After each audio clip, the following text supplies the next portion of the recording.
direparasi beneran gitu ya, Iya. karena tak bisa memperbaiki Iya, yang keminisan-keminisan lainnya juga, sekaligus juga mengobati kataraknya tadi. iya, karena laser ini tadi lebih akurat dan lebih presisi. Oke, Ya. mungkin dari Dokter Emma sendiri udah pernah mendengarkan review dari pasien gitu setelah ada mendapatkan penanganan dari Flex ini langsung, dokter? Ya gini, intinya yang dirasakan sama pasien adalah lebih nyaman. Oke. Lebih nyaman dalam artian tekniknya lebih cepat dan tidak ada jahitan biasanya ya. Kita bisa selesai lebih cepat. Habis itu saya bisa setelah tindakan nggak pakai ditutup-tutup lagi, sampai pasiennya menanya, kok ini nggak ditutup-tutup? Ya udah Bu, pakai aja biasa. Nanti paling tetes-tetes obat gitu ya.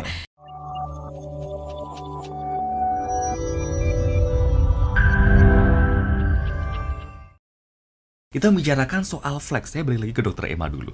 Kita membicarakan soal Flex, ini kan pasti mempunyai keunggulan jika dibandingkan dengan teknologi bedah katarak lainnya. Kita membicarakan soal Flex, tadi udah sempat dibahas sih, keunggulannya seperti apa. Tapi bisa disampaikan lebih detail lagi soal keunggulan Flex, kenapa sahabat Sonora untuk penanganan katarak yang mungkin masih ragu, masih takut, sangat dianjurkan mengambil Flex ini. Ataupun yang udah mantep pun kalau mau mengambil Flex juga lebih baik lagi. Kenapa Flex? Nah, kalau kita mau bicara teknologi, kita mulai dari zaman dulu aja gitu ya. Oke, boleh. Waktu pertama kali operasi katarak sekitar tahun 60-an gitu ya. Itu kan luka sayatannya besar. Jadi pasien nih kita buka korneanya gitu ya, sehingga jahitannya besar, pakai jahitan ya, namanya istilah seperti itu. Belum matang kita nggak operasi, kenapa? Karena lukanya besar dan lain sebagainya. Kemudian perkembangan teknologi akhirnya muncul vakoemulsifikasi di tahun 90-an, di mana luka cukup kecil saja, pakai pisau, luka sayatan kecil, tapi kita menggunakan pisau yang ukurannya kurang lebih 2 hingga 3 mm. Nah, sekarang dengan teknologi baru, femtosecond laser assisted cataract surgery ini, tindakan sayatan dengan menggunakan pisau ini kita gantikan oleh laser. Jadi lukanya tuh bisa sebegitu rapinya ya, sehingga lebih presisi, kemudian lebih akurat. Hasilnya yang diharapkan, outcome visual acuity atau tajam penglihatan yang dihasilkan akan lebih baik ke depannya. Kira-kira itu.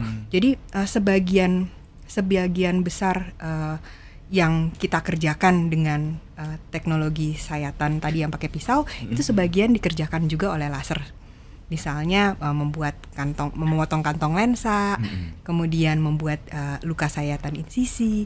Kadang-kadang pada orang-orang yang dengan silinder-silinder kecil bisa sekaligus kita koreksi juga. Itu keuntungannya dengan laser. Jadi mengurangi kebutuhan kacamata ke depannya. Gitu. Direparasi beneran gitu ya, karena tak bisa memperbaiki yang keminisan-keminisan lainnya juga, sekaligus juga mengobati kataraknya tadi. Iya, karena laser ini tadi lebih akurat dan lebih presisi. Oke. Mungkin dari Dokter Emma sendiri udah pernah mendengarkan review dari pasien gitu setelah ada mendapatkan penanganan dari Flex ini langsung, dokter? Ya gini, intinya yang dirasakan sama pasien adalah lebih nyaman. Oke. Lebih nyaman dalam artian tekniknya lebih cepat dan tidak ada jahitan biasanya ya. Kita bisa selesai lebih cepat. Habis itu saya bisa setelah tindakan nggak pakai ditutup-tutup lagi, sampai pasiennya menanya, kok ini nggak ditutup-tutup? Ya udah Bu, pakai aja biasa. Nanti paling tetes-tetes obat gitu ya. Itu sih terutama yang dirasa oleh pasien ya. Dan kadang-kadang pasien juga baru selesai operasi udah senyum gitu ya, masih di kamar operasi. Aduh, udah kelihatan nih dok sekarang. Udah bening lagi gitu iya. ya. Oke. Ini menarik juga, tapi ketika mau dilakukan tindakan itu kan biasanya kita harus persiapan juga. Nah, apakah ada persiapan-persiapan khusus sebelum kita ditindak dengan Flex ini? Persiapan khusus sih sebenarnya nggak seperti halnya operasi katarak seperti biasa gitu ya, tentu pemeriksaan darah rutin ya, kemudian paling ya pas hari H pasien kalau bisa pagi sebelum berangkat operasi keramas dulu nih, biasanya. Kenapa? Karena 3 hari ke depan nanti dia nggak boleh guyur air dari atas tuh. Jadi paling nggak 3 hari ke depan jangan diguyur air. Itu standar dalam operasi katarak. Termasuk cuci muka pun berarti juga belum Cuci boleh. muka Pakai sabun paling muka. seka-seka aja gitu ya. Tapi kalau guyur oke. dari atas sih jangan, untuk menurunkan angka infeksi ya. Oke, memang harus ya, karena mata sangat sensitif sekali tadi ya.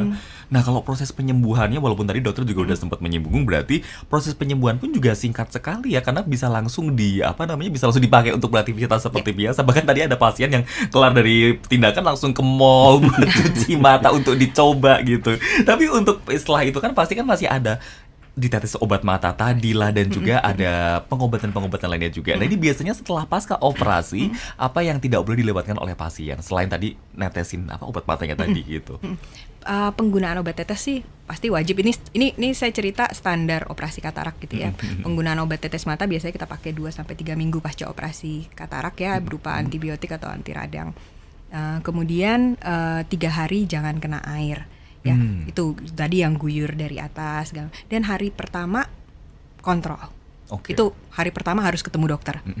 Hari pertama kontrol, hari ke-7 kontrol. Oke. Hari ke-7, kenapa hari pertama sampai hari ke-7 ada risiko infeksi yang lebih tinggi. Kemudian nanti biasanya kontrol terakhir minggu kedua atau minggu ketiga. Basic standar, masih basic standar gitu ya. Enggak ya, tadi bener, keuntungannya enggak sampai mata harus diperban-perban dulu, tidak bisa melihat secara langsung dalam durasi yang cukup lama. Ternyata yang satu ini malah lebih simpel. Dokter mau tanya, perawatan pasca operasi katarak apa saja? Ibu saya sebulan yang lalu operasi katarak mata kanan. Apakah ini masih perlu kontrol ke dokter mata lagi dengan frekuensi berapa kali dalam setahun? Ini mungkin bisa dari versi JEC dan juga versi generalnya, Dokter Emma, silahkan. Oke, terima kasih pertanyaannya Mbak Tika ya. Jadi perawatan pasca operasi katarak ini seperti yang tadi saya sebutkan, yang wajib nih hari pertama sama hari ke-7 ya. Kalau hari pertama oke, hari ke-7 kontrol. Nah, biasanya minggu kedua atau minggu ketiga kita lihat untuk kontrol terakhir. Ini kalau operasinya oke-oke aja, dan biasanya sebagian besar pasien mengikuti kaidah tertentu tersebut ya. Kalau udah kontrol 1 bulan udah oke, nanti kontrol biasanya ya untuk maintenance-nya ya paling setahun sekali. Setahun sekali saja. Yang mana itu akan terus berlanjut setahun sekali itu, atau nanti akan ada saatnya ya sudah gitu? Ya biasanya sih ya pasien-pasien di atas 40 ya memang kita sarankan untuk kontrol setahun sekali, karena biasanya penyakit mata nih kan banyak Mas ya, bukan cuma katarak. Ya jadi biasanya penyakit degeneratif lainnya yang di mata tuh munculnya di atas umur 40 tuh, glaukoma, degenerasi di retina dan lain sebagainya tuh banyak ya di atas 40 sih. Jadi di atas 40 menurut saya sih ya wayahnya aja sih orang untuk kontrol setahun sekali. Oke, mudah-mudahan menjawab. Terima kasih. Kemudian berikutnya dari sahabat Sonora, dari Pak Likian. Apakah keseringan melihat TV, laptop, HP dalam keadaan hidup, dalam keadaan mungkin terlalu terang layarnya, terlalu sering melihat gadget gitu ya, itu bisa menyebabkan katarak dan harus dioperasi? Terima kasih. Nah, ini soal lifestyle juga nih dokter. Kalau dari paparan gadget sih sepertinya tidak kaitan secara langsung ya. Yang tadi yang sebutkan secara saya bilang yang paling banyak adalah faktor usia. Kemudian paparan UV. Jadi orang-orang yang kerjaannya sehari-hari di bawah terik panas matahari gitu ya, misalnya pekerjaannya petani atau banyak bekerja di lapangan gitu ya. Nah, itu biasanya kataraknya akan muncul lebih cepat. Ya. Itu sih biasanya faktor risiko yang paling umum. Tapi kalau kaitannya secara langsung dengan gadget rasanya sih enggak ya. Enggak spesifik itu, cuma memang ada faktor-faktor lain yang menyebabkan ya.